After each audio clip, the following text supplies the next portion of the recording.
Get ready to ring in 2014, but as the ball drops for New Year's, taxpayers could be dropping some serious cash to bail out Obamacare. Let's just say the prognosis is in, and it's going to cost you big. Plus, minimum wage, maximum controversy, protesters demanding more green, and now more than a dozen states hiking the minimum wage on New Year's Day. But don't celebrate just yet, because that party comes with a nasty hangover. And then our viewers cash in from Facebook and Twitter.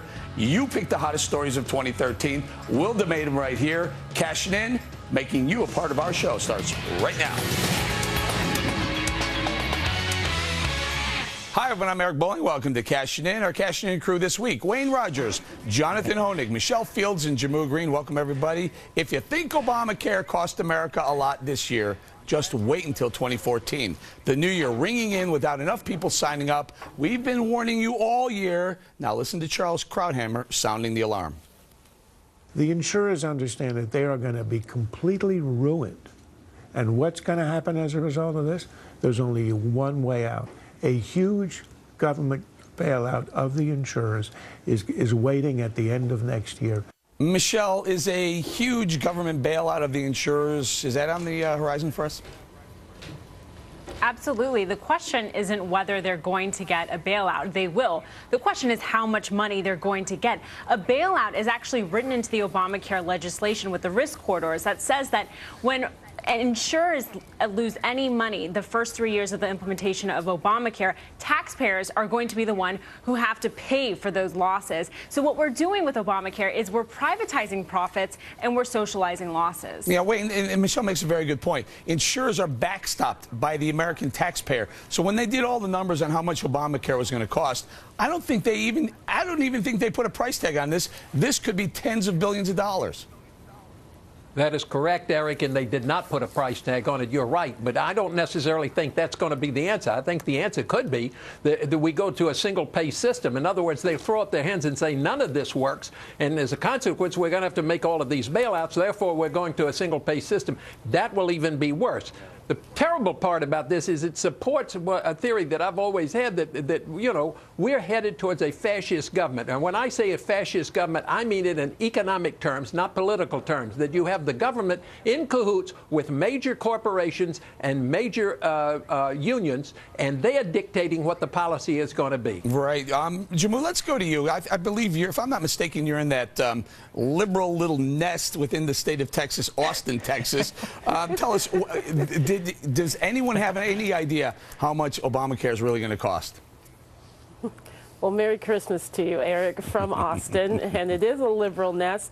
And I think that Charles is a smart man, but he is about 3.5 years too late, because the Affordable Care Act itself, Obamacare itself, was a bailout to the private insurance companies.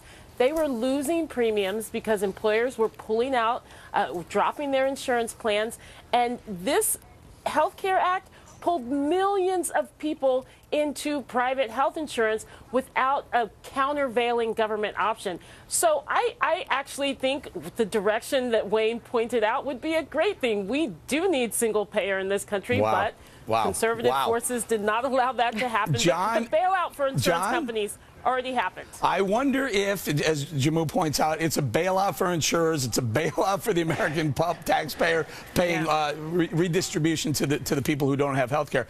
If President Obama had presented it that way 3.5 years ago, you think it would have passed? It would have never passed, Eric. I mean, the president's been deceiving about every element of government-controlled health care, which is exactly what this is. You know, you don't have to look too far into our recent history for government bailouts in its controlled health system. We've bailed out state Medicare programs 3 times in just the last decade. The Highway Trust Fund, Amtrak, the post office, the government-controlled student loan monopoly. Every time government gets involved with industry, every time, to Wayne's point, this fascist government starts to get in cahoots with business, there's always a bailout, because the rules of supply and demand of freedom no longer apply. It's anything goes. You know, so it's bailouts, it's benefit cuts, but it's the road to serfdom. But bailouts, it seems to me, that rings a bell. Didn't someone say, well, let's take a listen. There will be no more taxpayer-funded bailouts, period. Jamu, another period. Every time he says period, we find out it's the exact opposite of that. This, in fact, is an insurer bailout. Well, Eric, we have to keep in mind that half of all household bankruptcies are due to health care costs.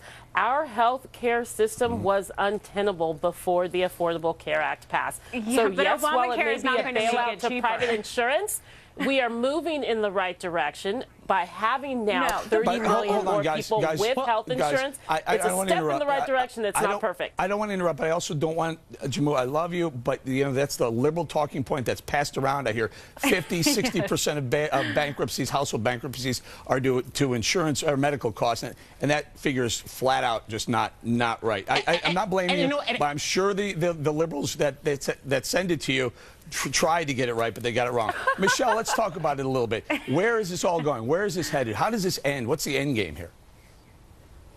Well, look, the problem is that insurers have basically become an arm of the government. The government is the one who sets the rates, who sets the guidelines, sets the procedures.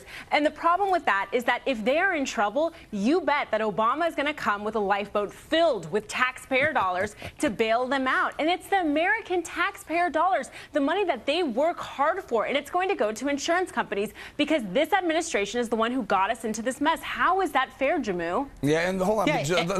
I got to go to John. I want to go to John. Got us into this mess. Michelle points out a lifeboat, John, but sometimes that thing can look more like the Titanic than a little lifeboat.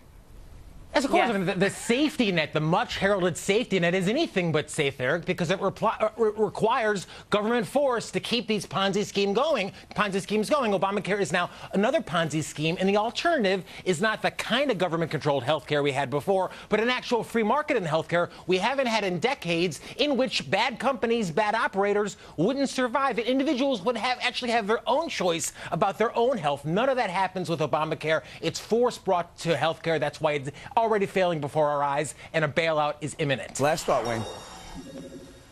Well, all of those points I think are very well taken, and the idea that this is make it up as you go along. This was not a law. They did 2,700 pages of garbage. Nobody read it. The people we elect, this is so outrageous that the people we elect do not read the legislation that they pass. I find that startling. And nowhere in the Constitution, Jamu, do I read where we are obligated to bail out everybody who has health care. Now, maybe I'm wrong. Maybe I missed that. Maybe that's somewhere else. But I'm saying that all of this is a coercive plot, and we've got to get rid of it. Jamu, not only is it not in the Constitution, President Obama promised to stop bailing companies out, and yet he's going to do it. The pursuit of life, liberty, and happiness. But we cannot put at Obama's feet the utter failure and hot mess that the individual marketplace was before the Affordable Care Act. And for health insurance companies to try to blame all of this on the president and this plan is ridiculous. Was that a free market, Jamu? Was prior to Obamacare, did we have a free market in health care? We had a hot mess individual marketplace. Do we have a free market in healthcare? Junk we didn't have a free market, bankrupting families. Can't answer the question. Let me hold on, guys. Can't answer the question. Here's what Jonathan's getting at. Won't answer the question. Here's what Jonathan's getting at.